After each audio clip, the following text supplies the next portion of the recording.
High বন্ধুরা, কেমন আছো? আজ নতুন একটা গল্প নিয়ে হাজির হলাম। আশা করি সবার ভালো লাগবে।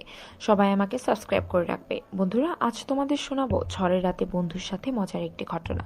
স্কুল জীবন থেকে অন্য বান্ধবীদের মতো আমার কোনো বয়ফ্রেন্ড ছিল না। এমনকি কলেজে উঠেও আমি কাউকে পছন্দ করতে পারিনি, যদিও অনেকজন আমাকে প্রস্তাব দিয়েছিল।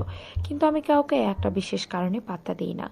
ও হ্যাঁ, আমি তখন আমার পরিচয় দিইনি। বন্ধুরা, আমার নাম যমুনা। আমি যেমন পড়াশোনাতে ভালো, তেমনি দেখতেও অপরূপ সুন্দরী।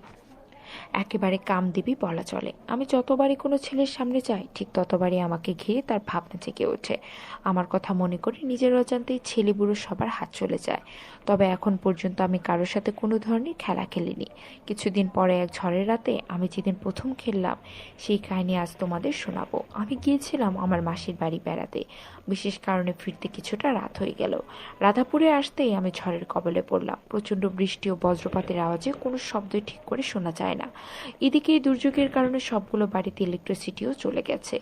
এরকম আবহাওয়ায় মোমবাতি জ্বালিয়ে একা একা ভূতের মতো বসে থাকা ছাড়া উপায় থাকে না।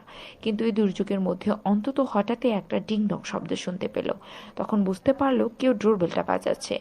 অন্তত মনে মনে ডাবল ভাবলো, এই দুর্যোগের মধ্যে আবার কে এলো রে বাবা। এই সব কথা ভাবতে ভাবতে ও দরজার কাছে এসে পৌঁছালো। দরজা খুলতেই অন্ধকারের মধ্যে ঝাপসা একটি ছায়া দেখতে পেলে ও কিছুটা ভরকে গেল। তবে বুঝতে পারলো এটা কোনো মেয়ে মানুষ। অন্তত খানিকটা ঢোক গিলে বলল, কে আপনি?